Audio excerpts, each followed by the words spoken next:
The bank manager saw the $17 balance on her screen and laughed. Not quietly but openly, in front of every teller within earshot. The man at the counter wore a faded jacket with a fraying collar, and she had already decided everything about him before he said a word. What she did not know was that this man had just been named the sole beneficiary of a $300 million trust fund. Within hours, the most powerful attorneys in the country would walk through those glass doors. But what shocked everyone most was not the money. It was who he truly was. Stay until the end to discover the 20-year secret that brought an entire bank to its knees and changed everything.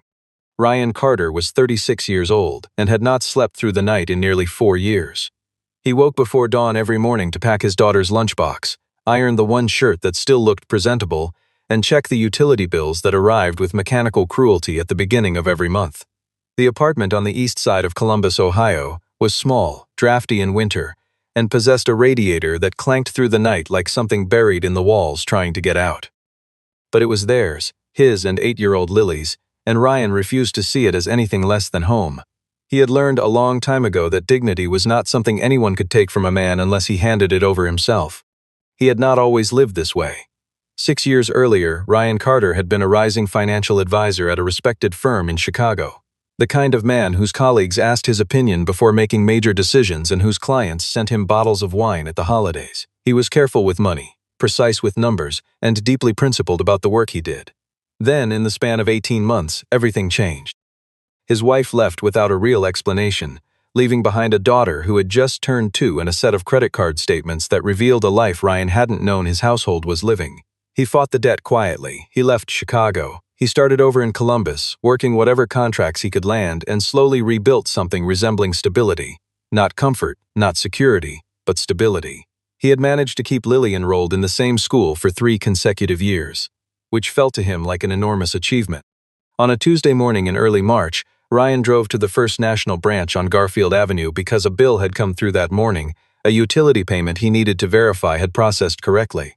The lobby smelled of floor cleaner and artificial warmth, the kind of space designed to feel professional without feeling personal. He approached the counter in his faded gray jacket, the collar ever so slightly frayed at the left side where the lining had separated from the fabric. He had meant to have it repaired for months. He just hadn't found the time or the $12 to spare. He gave the teller his account information and waited. Madison Parker, the branch manager, was crossing the floor when she caught the teller's hesitation. She was 34, sharp-shouldered in her blazer, and had built a reputation for running an efficient branch. She also had a habit, long since calcified into instinct, of sizing up customers the moment they walked in. She leaned over the teller's shoulder, glanced at the screen, and saw the number, $17.43. Her mouth curved. She did not try to hide it. She straightened up, looked Ryan directly in the face, and asked, in a voice just slightly too loud for a private conversation, whether he was certain he was in the right line. The teller blinked. 2 customers in adjacent lines turned to look. Ryan's jaw tightened, but his expression did not change. He confirmed, quietly, that he was in the correct line and that he simply needed a transaction record. Madison turned away without acknowledging him further, making a small remark to the teller that Ryan was not meant to hear but did. Something about customers who came in on $17 taking up time that paying customers could use. The teller said nothing. The other customers returned to their phones. Ryan took his printed record, folded it in half, and placed it in his jacket pocket without a word. He did not raise his voice. He did not explain himself. He simply walked out through the glass doors and back to his car in the cold parking lot, where he sat for a moment before turning the ignition. His phone buzzed before he reached the street. An unknown number with a New York City area code. He almost let it go to voicemail, and then, for a reason he could not immediately name, he answered. He pulled the car to the side of the street and told the man on the phone that yes, he was Ryan Carter, and yes, Margaret Carter had been his mother. The man introduced himself as Jackson Reed, senior partner at a firm called Reed, Whitfield & Associates, one of the most respected private legal practices in New York. He spoke in the measured cadence of someone accustomed to delivering information that changed the direction of a person's life. Carefully, precisely, with no unnecessary embellishment.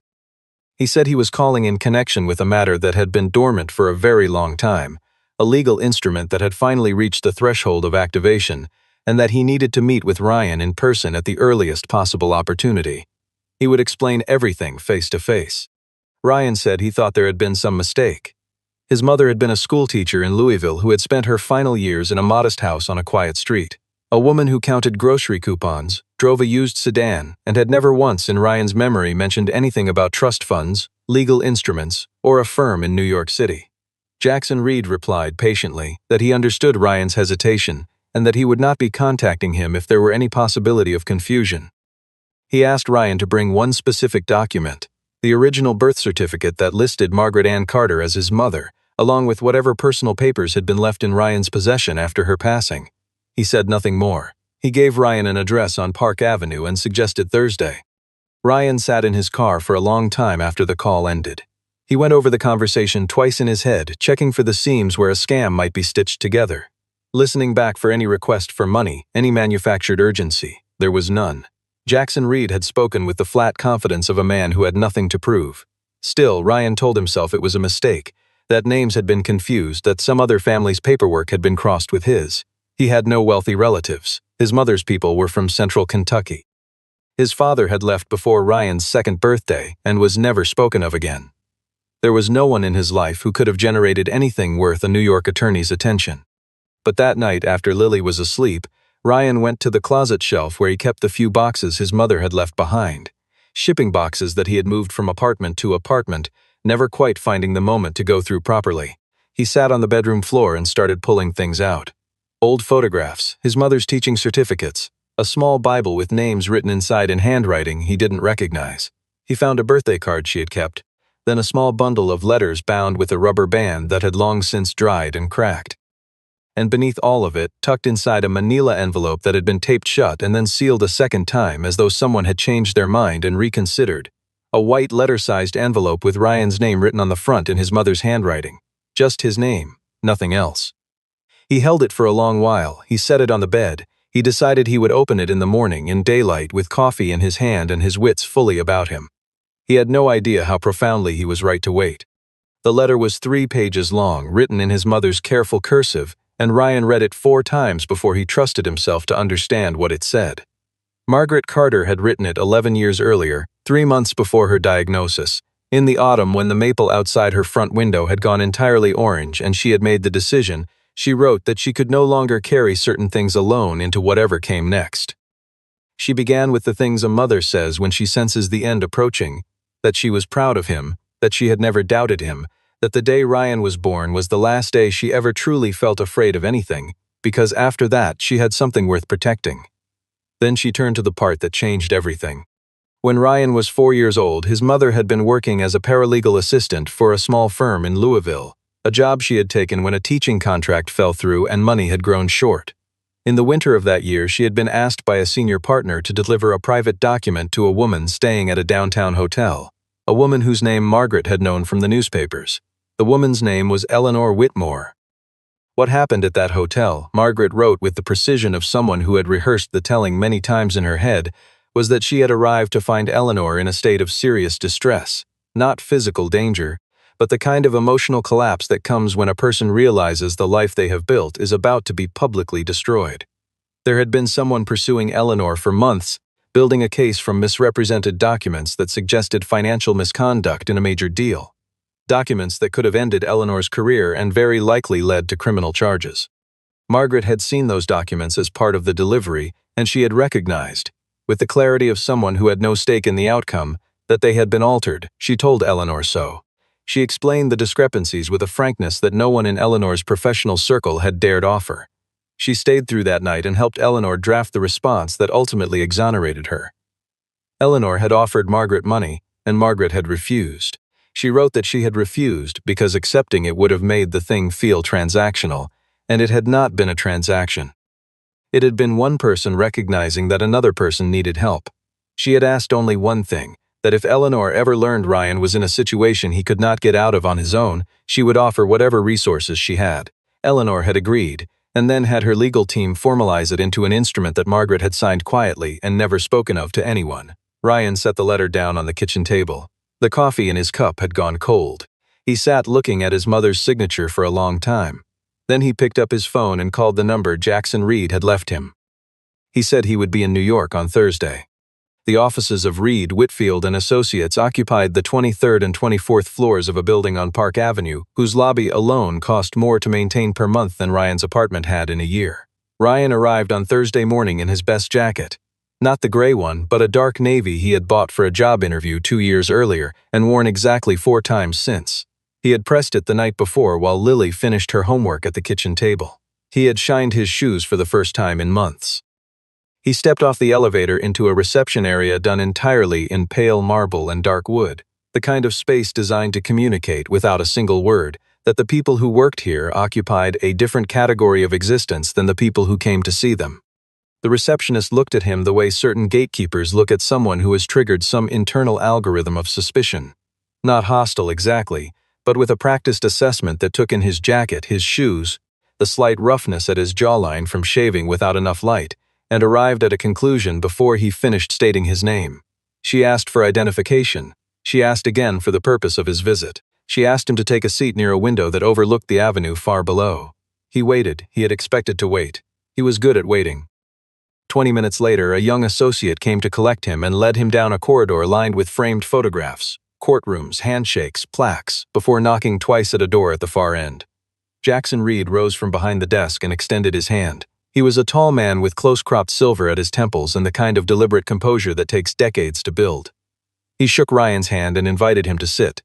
He did not comment on how Ryan looked. He simply began. Jackson explained that the trust instrument had been established 22 years earlier, executed under the auspices of Eleanor Whitmore, and co-signed by a private notary and 2 independent attorneys. It named Ryan Thomas Carter by full legal name, by his mother's name, and by a descriptive condition of need so precisely written that it could not be anticipated, engineered, or gamed. The instrument could only be activated when Ryan was, in the trust's exact phrasing, without the means to sustain the standard of life his character deserves. Jackson said that phrase had been Eleanor Whitmore's. He had chosen it himself, on her instruction, and she had reviewed it once more before signing. He opened a folder and slid a document across the desk for Ryan to read, not the full instrument but a summary page. Ryan looked at the figure at the top. Then he looked at it again. When he looked up, Jackson told him there was one final condition: a formal meeting with Eleanor Whitmore, who had insisted on being present, not to evaluate Ryan, not to test him, but because she had spent 22 years not knowing if this day would come, and she wanted to be there for it. He slid a sealed envelope across the desk, a handwritten note, pressed with what appeared to be a personal wax impression. Ryan did not open it in the office. He placed it inside his jacket and thanked Jackson Reed. A car had been arranged. Eleanor was waiting uptown. Eleanor Whitmore opened the door herself. Ryan had half expected a housekeeper, a personal assistant, some layer of insulation between a woman of her standing and the world outside. There was none. She stood in the doorway of the townhouse in a simple gray sweater and dark trousers, a woman of 72 who carried her age with the ease of someone who had faced genuinely hard things and come through them intact. Her hair was white and cut close to her face. Her eyes were dark and steady. She looked at Ryan for a long moment before she spoke, and what happened in that moment, the slight shift in her expression, the way her hand moved briefly to the doorframe as though she needed a point of contact, told him that whatever this meeting was, it was not nothing to her. She brought him inside, poured tea without asking, and set the cup in front of him before sitting across from his. She said, simply, that he had his mother's eyes. She told him about the night in Louisville in a way that his mother's letter had not fully captured. Not because Margaret had been inaccurate, but because there are things about a moment that only the person being helped can articulate. She said that she had been alone in that hotel room in a way she had rarely been alone before, not physically, but in the sense of having no one she fully trusted. She had built an empire almost entirely on her own intelligence and her willingness to take risks others wouldn't, and the crisis she was facing had been manufactured by a colleague who had used their access to construct a case she could not disprove from the inside. And then Margaret Carter had walked through the door, a woman who had no reason to stay, who had no career to protect or destroy, who owed Eleanor Whitmore absolutely nothing and had simply seen the truth and said so. Eleanor said she had thought about Margaret many times in the years since. She had tracked what she could without intruding, had known when Margaret became ill, had known when she passed, and had kept the trust instrument active because she had made a promise, and she was not in the habit of abandoning those. She also said, and here her voice shifted in a way that carried something beneath its composure, that she had a personal reason for honoring it, one she had not told Jackson, one she had not told anyone. She had been in Louisville that winter not entirely because of the business matter everyone assumed. She had been there because her daughter was there. Her daughter, Abigail, who had left home 4 years prior after a rupture Eleanor took full responsibility for, and who had been living in Louisville quietly under a name Eleanor had spent 2 years tracing. Margaret Carter had known Abigail, had been helping her stay grounded, stable, and safe while Eleanor and Abigail worked their slow way back toward each other. Margaret had maintained that boundary entirely on her own judgment, never once reporting to Eleanor what she knew, never leveraging what she could have used. Ryan sat very still. He thought about the names written inside his mother's Bible. He thought about the letters bound with the dried rubber band. Something large was forming in his understanding, and he let it form at its own pace. Eleanor set down her tea. She looked at him directly and said the trust was his, unconditionally, and that the final step was simply his signature. She asked if he was ready to hear the rest. Jackson Reed arrived at the townhouse within the hour, accompanied by 2 associates and a document courier.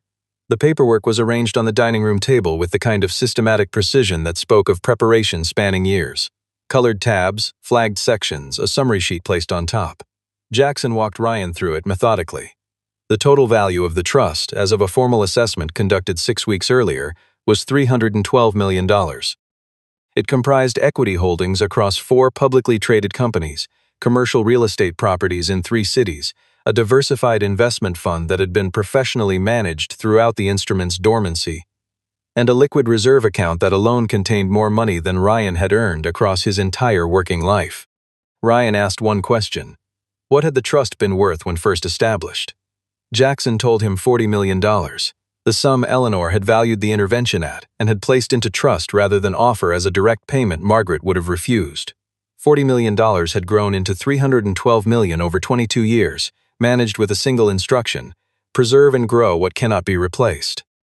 Ryan sat back in his chair and thought about his mother grading papers at the kitchen table after dinner, checking coupon circulars on Sunday mornings, driving the used sedan carefully to preserve the tires. The number on the page felt like something from a different world, not because it was abstract, but because reconciling it with the woman who had made it possible required a kind of mental effort that had no comfortable name. Eleanor stayed in the room while the documents were presented but said almost nothing. She watched Ryan's face as he read, and whatever she saw there seemed to settle something she had been waiting a long time to feel resolved. One clause in the trust stood out to Ryan, and he asked about it. It specified that the beneficiary retained complete discretion over the funds. No restriction, no condition, no oversight from the Whitmore estate beyond the initial transfer.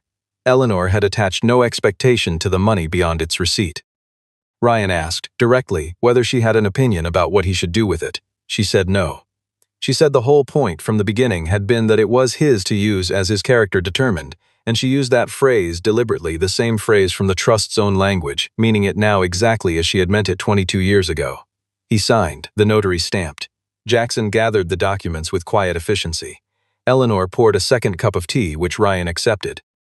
They sat in the dining room in a silence that was not uncomfortable, the silence of 2 people who had just done something irreversible and were giving it its proper weight. When Ryan stood to leave, he paused in the doorway. He had already decided, quietly and without drama, where he was going next. Ryan Carter returned to Columbus on a Friday. He took the morning train, arrived mid-afternoon, and went directly from the station to his apartment to change his jacket. He chose the gray one, the one with the fraying collar. Deliberately.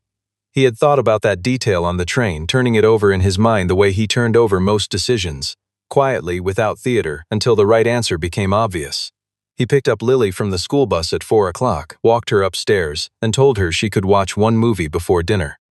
Then he made 2 phone calls, one to Jackson Reed, who said the team would be available when needed, and one to an old colleague who had remained in financial services and who owed Ryan more than one professional favor. By 5:30, Ryan was back in his car, heading toward Garfield Avenue.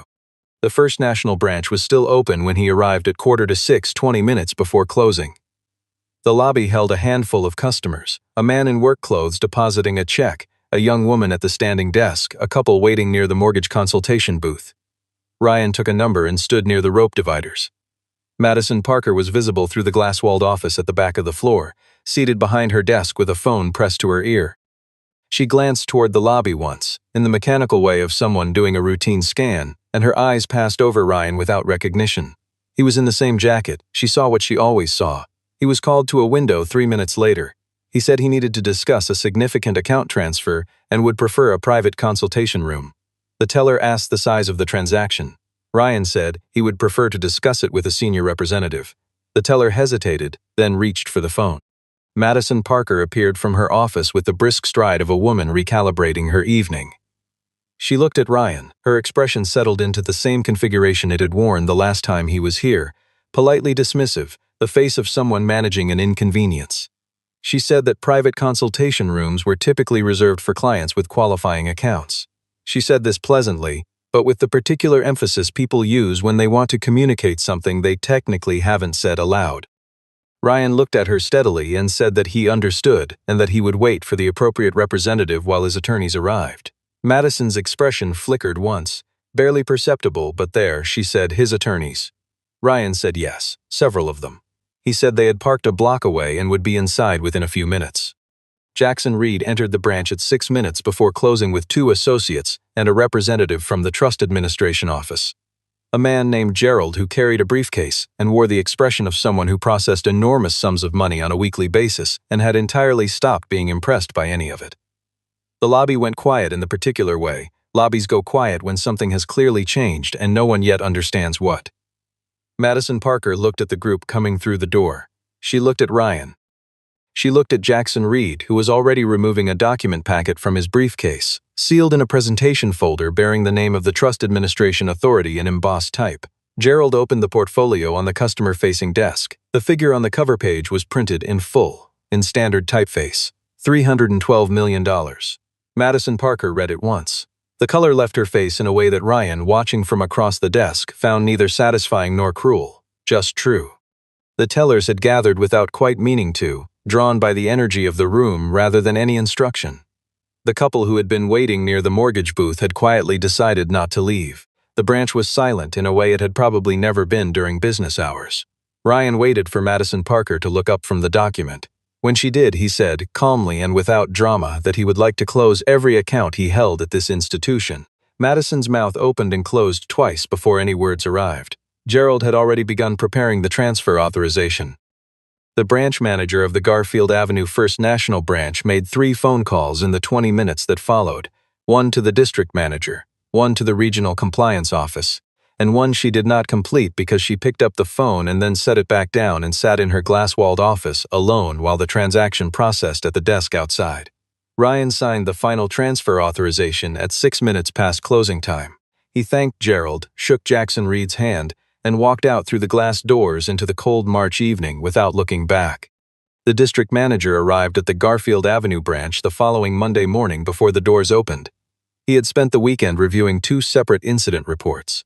One filed by a compliance officer contacted Friday evening, and one filed by a teller who had, upon reflection, decided that what she had witnessed on both of Ryan's visits crossed a professional line she was no longer comfortable ignoring. The footage from the branch's internal cameras was pulled by Tuesday. The review confirmed what the reports described: conduct toward a customer that was, on 2 documented occasions, not simply poor service but specifically contemptuous, the kind of behavior that exposed the institution to a formal complaint, and, potentially, something considerably more serious. Madison Parker was called into a meeting on Wednesday. She sat across from the district manager and the regional head of customer relations and listened while they described, in the measured language of institutional accountability, the documentation that had been compiled. She said very little. She had known since Friday evening that something like this was coming, had spent the weekend reconstructing the sequence of events in her head, looking for the moment where she might have chosen differently. The pattern had been too consistent. She had treated Ryan Carter the way she treated anyone who did not, in her estimation, appear to belong in her branch. She had done it naturally, without deliberation, which was precisely the problem. She called Ryan on Thursday. She expected voicemail. He answered on the second ring. She told him she was calling to apologize, sincerely, she said, not as a performance and not because her employer had required her to. She said she had been wrong, that her conduct had been indefensible, and that she was sorry. Ryan listened without interrupting. When she finished, he said he believed her. He said he hoped the reflection was genuine and would change how she approached her work. Then he said the thing that stayed with her. If he had walked into the branch that Tuesday with $17 and nothing else, no trust fund, no attorneys, no document on the way, would he have received an apology then? Madison did not answer. She could not honestly answer yes. Ryan did not pursue a formal complaint against her personally. What he did do, and this he communicated clearly to the regional compliance office, was submit a formal recommendation that the branch's customer service standards be reviewed, that training on equitable treatment be updated, and that a mechanism be created for tellers to report supervisory misconduct without professional consequence.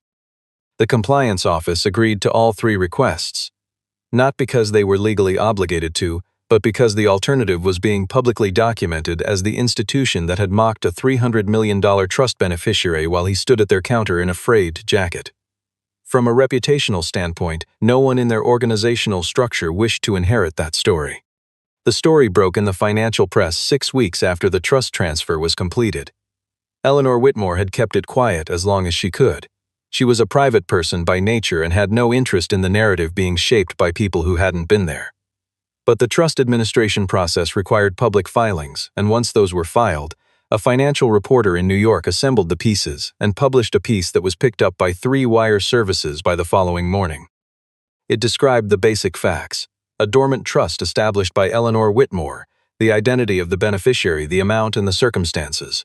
A single father in Columbus, Ohio, a mother who had once performed an act of extraordinary integrity, a 2-decade commitment honored in full.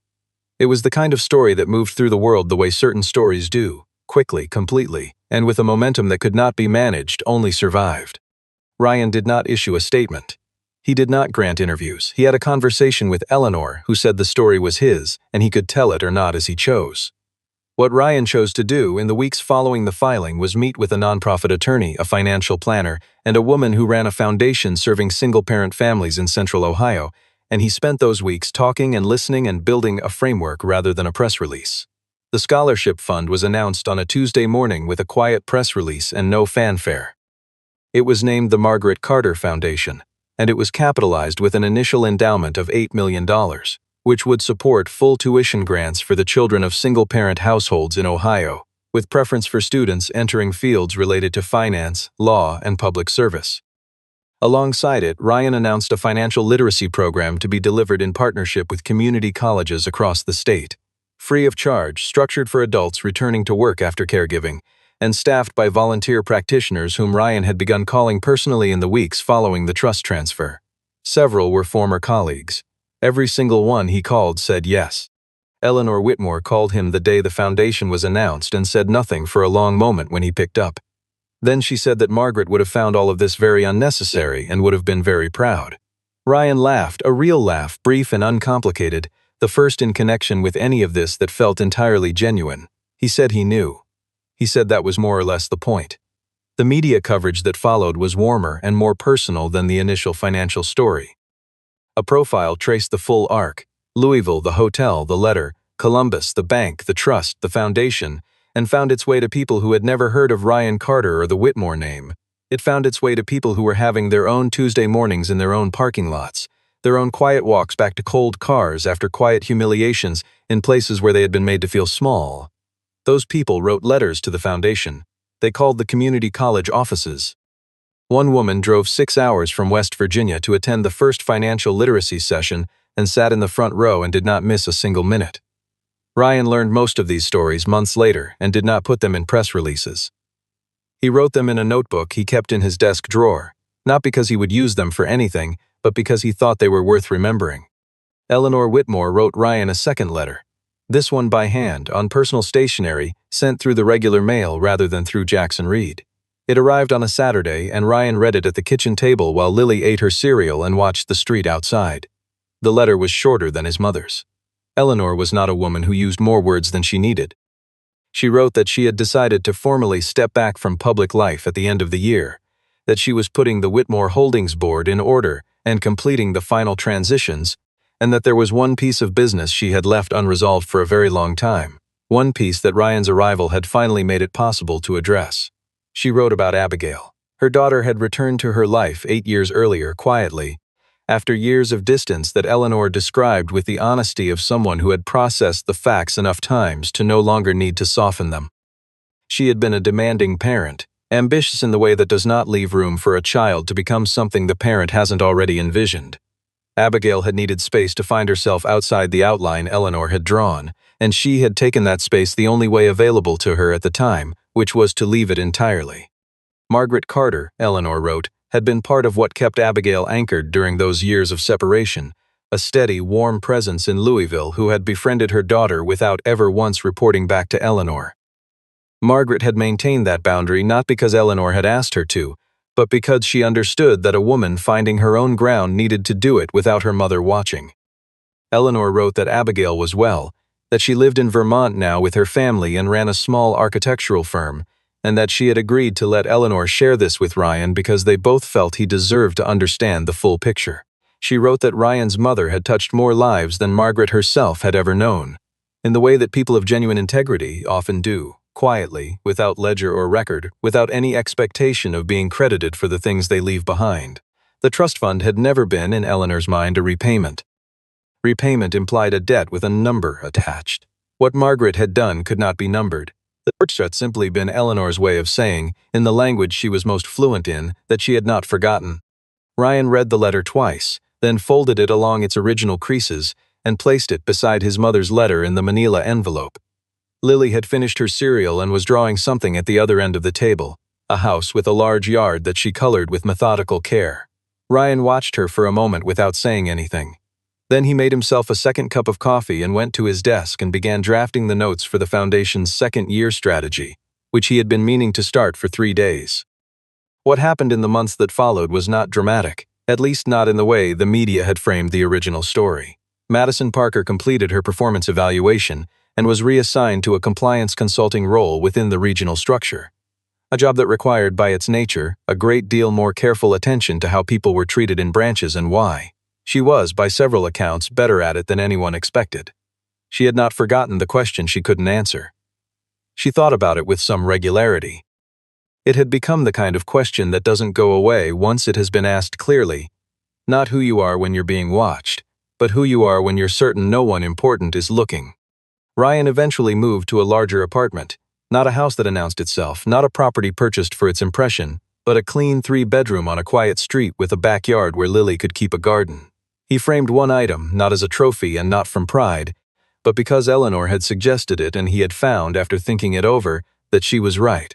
The printed transaction record from the morning of his first visit, the one showing $17.43, sat in a small frame on the bookshelf in his home office, behind a stack of Foundation documents. He had written nothing on it and attached no explanation. Anyone who knew the story understood what it meant. Anyone who didn't would simply see a piece of paper with a number on it, and that, Ryan thought, was precisely the point. The real inheritance was never the $312 million. The real inheritance was a woman in a hotel room in Louisville who stayed when she didn't have to, who told the truth when it would have been easier not to, and who taught her son, through the life she lived and the letter she left behind, that the measure of a person is not the balance in their account but the quality of the choice they make when no one powerful is watching and the cost is entirely real. Ryan Carter did not become remarkable because he received $312 million.